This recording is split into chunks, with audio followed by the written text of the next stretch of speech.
Yesterday we spoke about the unique path of halakha in North Africa, Morocco, Tunisia, Algeria, and I also mentioned the letter that about 2 years ago some rabbis signed, and in which they said that they completely subjugate themselves to the rulings of the chief rabbi of Israel, Rabbi Yosef, and all the rulings of his father, Rabbi Ovadia Yosef.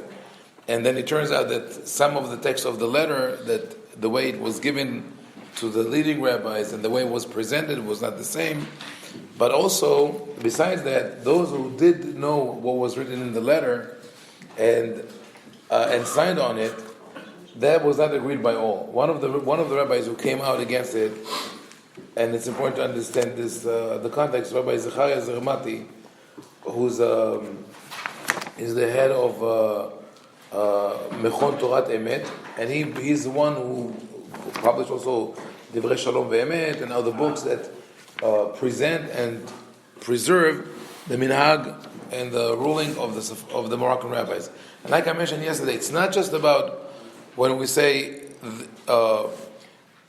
what is the difference between this approach, the approach of Rabbi Ovadia Yosef, and the approach of the Moroccan rabbis. It's not just about the ritualistic practices in the synagogue. When do you say a blessing? If you don't say a blessing, it's much more than that. It's the comprehensive approach to Jewish life in general.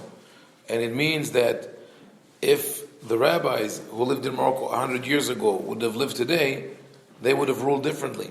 They would have adopted their ruling to the changing circumstances.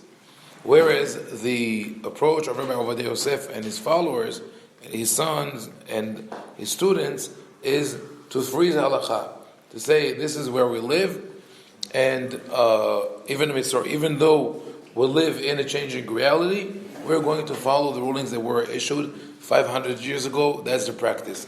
So part of it is, it doesn't really matter, as I said, if you say the bracha before or after, if you do say a blessing for the Hallel or not. But some of it is more crucial. For example, what is the attitude towards the establishment of the state of Israel? The attitude of most Moroccan rabbis in the previous generation was that the state of Israel is an act of God. It's a miracle, different levels of how they saw it, but they saw it as something miraculous and something that we have to be thankful for. That after years, thousands of years of exile, we finally have our country, and we have our independence, and we're not persecuted. So this obviously we are Zionists. We appreciate the state of Israel and its institutions, even though maybe we were not welcomed in the same manner in Israel as other people, but still, this is our country. This is what we stand for. We say Hallel on Yom HaAtzmaut. We celebrate the day with Hallel, with Bracha, and all that. Meanwhile, the approach of the current chief rabbi of Israel is that you don't say Hallel on Yom HaAtzmaut, and that he does not encourage his students to serve in the army. I mean, this is really an ironic situation, to think that you have a rabbi who's the head of the rabbinical institutions of the state of Israel, appointed by the government, paid for by the government, who actively encourages tens of thousands of people not to serve. Rabbi Yosef. Of course. This is the approach. Now, you could say that it was voted on. It's a democratic country. True. But the failure to see what was happening with the state of Israel, is part of the unwillingness to see the changing processes that the people is undergoing. Rabbi, what was that his father? His father, that's a good question. I remember that after he passed away, someone raised to me the question of about Haim Yosef. I told him I can guarantee you that he would say Hallel at home. In a synagogue publicly, they wouldn't say it because he was under pressure from different. And I said I would guarantee you that that he would say it at home. And about a year after he passed away, there was an interview with his daughter, married to Rabbi, last name Chokotai. He's the one daughter who married someone who's considered Dati Lumi, national religious, and her children serve in the army. Her son was a decorated soldier, and she said that her father would say Hallel on Yom HaAtzmaut at home, and he considered Yom HaAtzmaut to be a miracle.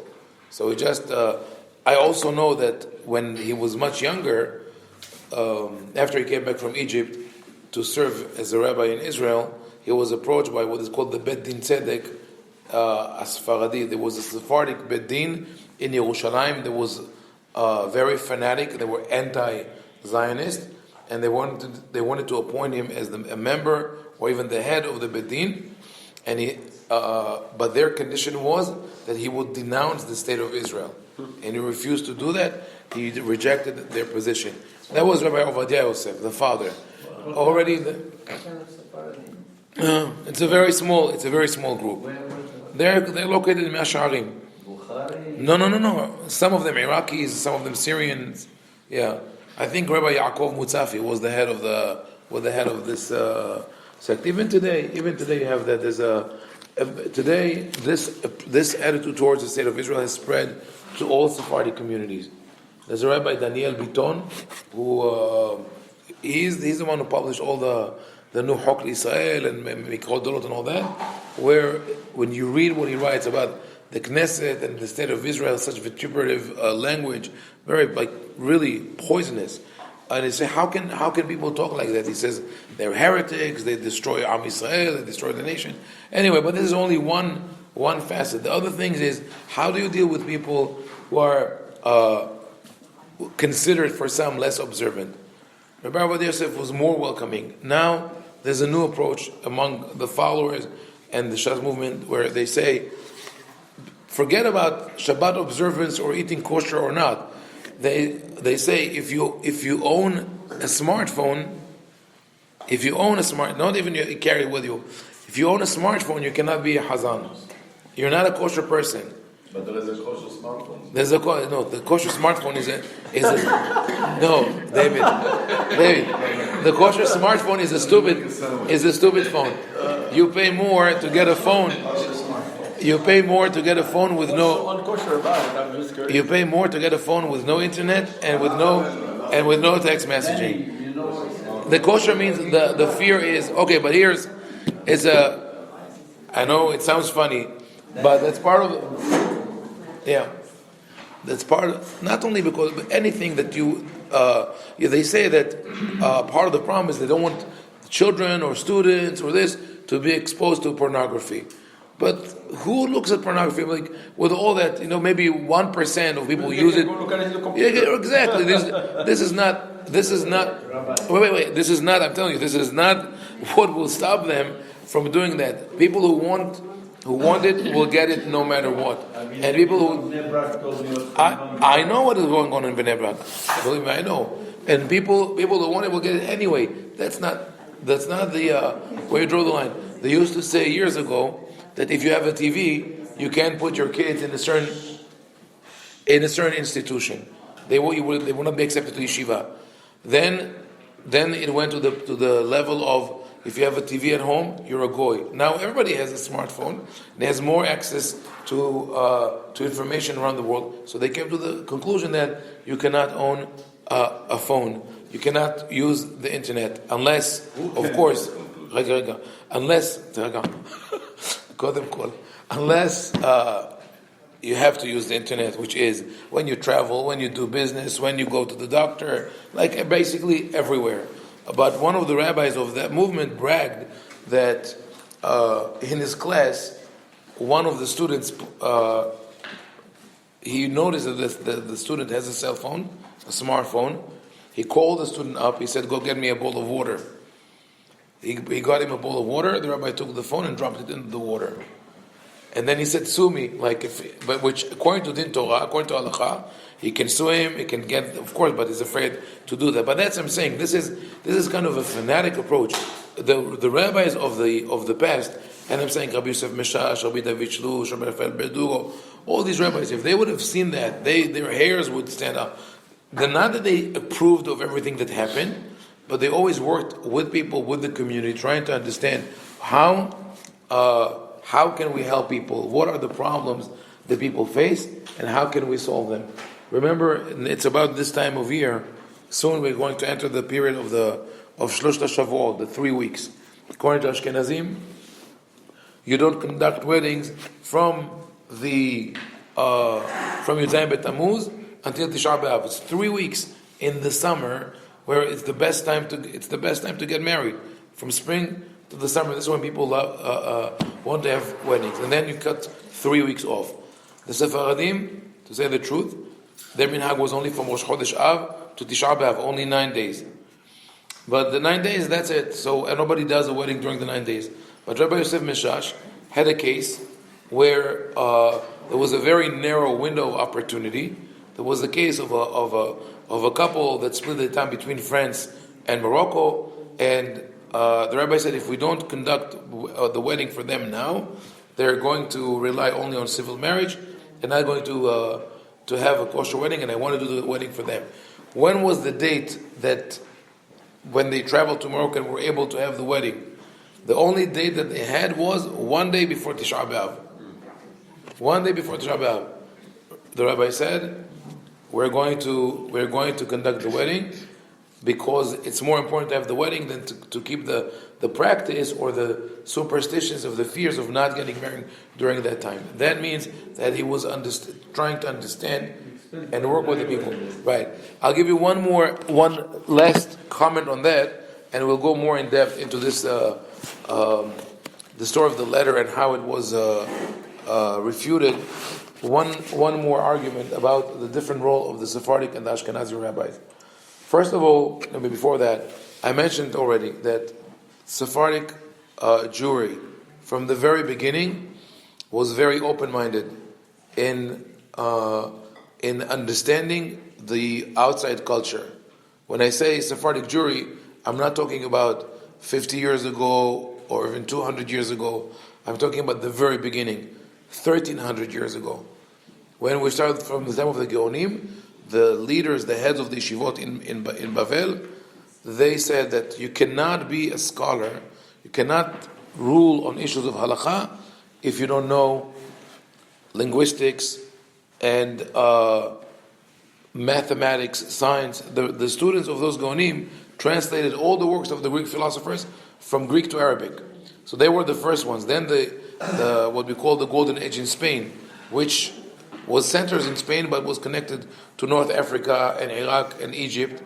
The people who worked there, like Rabbi Shmuel Nagid, was a general and a poet and a rabbi and a scholar and a banker. He did everything. And they saw that the Arabic culture is taking over. They say, let us embrace the Arabic culture, the poetry, the music, everything. We'll make it our own. So they became immune. So that was one thing that the Sephardim had from the very beginning of the Sephardic community, which in the Ashkenazi world, because of the circumstances, they would rather shut themselves in. But there was another factor that we used to have in the past. Now it has changed, and that is, this is around the turn of the century, from the 1900s on, when many changes took place very fast within the community. Technology, the Industrial Revolution already was in place. There was a major difference between the role of the rabbi in the Ashkenazi community and in the Sephardic community.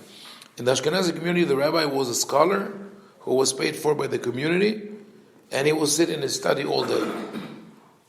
He would read and learn and maybe teach the advanced students, but would be within the 4 cubits of the synagogue.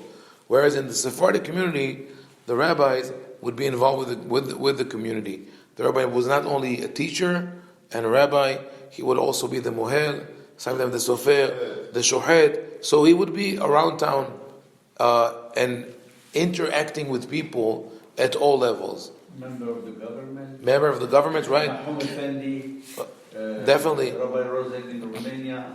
Rabbi Yosef Meshash was appointed by the French government to be the supreme judge in the local courts. And Shalom is that. Rabbi Shalom Meshash, right? So what was the result of that? When changes took place, Ashkenazi rabbis were not aware of them because they only communicated with the few people who were in the bubble. Meanwhile, the Sephardi rabbis saw the gradual change, and with every gradual change, they were willing to make the necessary changes to accommodate people. That's why, for so long, until recently, even Sephardim who did not consider themselves to be religious or observant, did consider themselves to be traditional. And that's part of the development of halakha, and something we will discuss more in depth in the future. Be'ezrat Hashem. Stop here. Baruch Adonai. Olam. Amen.